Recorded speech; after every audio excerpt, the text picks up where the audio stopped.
So Lewis, looking back at the weekend, how important a win do you think that is in the grand scheme of things?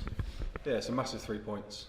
To not play well and come away with the win was what we needed.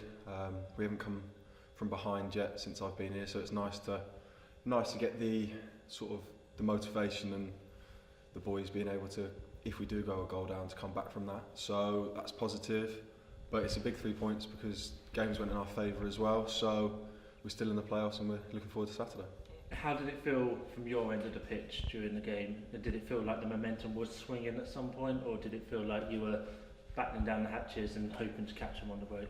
No, it felt from where I was that we were always in the game. We were never really out of it. Obviously, we were defending quite hard because we weren't playing the best that we could do, but we always knew that we had the quality in the team to go and create something. Like Brownie pass to Doige was unbelievable, and then to go on and win it in the second half. But we knew that we needed to up our game and up our work rate, so we did that second half. There wasn't much you could do about the opening goal for them, was there? That was a great strike. Boys could have shut it down for me, but I gave it away. But no, it's a good goal. So yeah. It's nice to, if you are going to concede goals like that, whereas in the last few weeks we've conceded poor goals from our own mistakes, which we need to cut out. If we want to do something this year and get promoted, we need to cut those mistakes out. You have seemed to held on to the number one jersey for now, with the competition obviously fierce from Monty. How's that feel? Does that give you confidence? Yeah, obviously that wasn't what the plan was to come in here. It was to compete, and unfortunately Monty's had his injury, so that I was there in case that happened. Unfortunately it did for him. So it's nice to be able to get a run of games together. To be able to keep putting in the performance has been quite nice, and being able to keep the shirt has been good. Is it tough as a lone player, especially a lone goalkeeper, because there is only that one spot to go for? You always come to a side and you're never sure whether you are going to get that game time that you desire. Yeah, of course. You never sort of guarantee game time as much as you want it.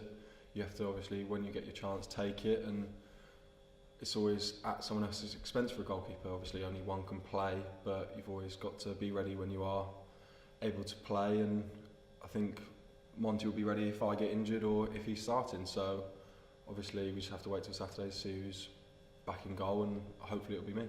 Pleased with how you've been performing there?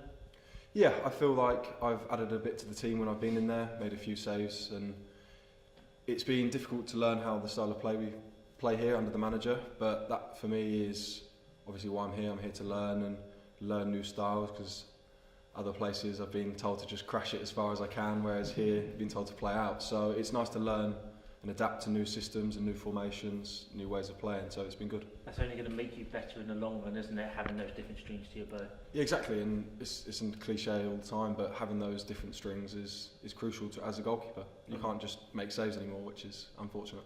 One game that stands out particularly was the Carlisle game. You really had to earn your money there, didn't you? Yeah, again, we obviously, that's what I'm there for. I'm there to make saves first and foremost.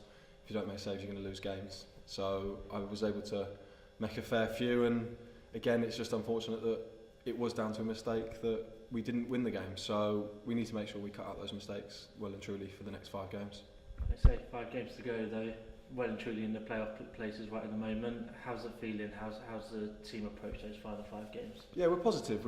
It's a cliche, but every game as it comes. So we're looking for Saturday, making sure Saturday's right before we go to Tranmere. So we just need to make sure that one game at a time, and we make sure we are on it for that 90 minutes, and then we can look forward. But it's always game after game from now on. Crawley showed at the weekend that the teams down the bottom, they're fighting for their lives. Macclesfield will be no different when they come to town. Yeah, of course. I mean, no game is easy. Even at this stage of the season, even mid-table teams, it's not going to be an easy game. So we've got to make sure we give Macclesfield respect and make sure we play our game and make sure we're on it, because it's in our hands. So as long as we're focused and we're on it 100%, then nothing can stop us really. Sol Campbell, the manager for them, you must have seen him growing up watching him play. How's that feel when you get someone of that calibre being a manager at this level? Yeah, it's obviously nice to see that ex-players are taking a massive interest in taking over teams, but for us it doesn't make a difference. We just need to focus on ourselves, play our game, and we hopefully have enough to make sure that we get the 3 points. I think every player at the moment, they're not looking at the table, they're not looking over their shoulder. It's about being in our own hands and controlling our own destiny. Is that right? Yeah, no one's looking at the table really. It's basically going into every game, picking up as maximum points as we can, and hopefully getting all three. But making sure that, like Saturday, we don't lose the game. Whereas Anke Dons obviously didn't have the best of games and we lost it. So you're a bit more positive when we come away with a point, but to come away with 3 after Saturday and not play the best was obviously needed. A little bit's been made about home form this season. How important is the home crowd going to be in this little bit of a run-in now between now and the end of the season? Yeah, there's obviously 5 games left, 3 at home. The home fans are going to be crucial. We need them behind us, we need their support. But that's always going to be there. They're always going to support us no matter what, home and away. So we just need to make sure that we can kind of click a little bit at home and make sure we get those wins. But it must be nice as a player. You came here to compete and to get game time, but it's nice to be competing at the top end of the league with everything to play for. Oh, of course. I mean, you don't want to be going into the last 5 games with nothing to play for or scrapping for relegation. You want to be well and truly in the fight for promotion, and that's where we are. We're really well and truly in that fight. So hopefully we can just keep pushing on, as I said, game by game, and pick up the 3 points on Saturday.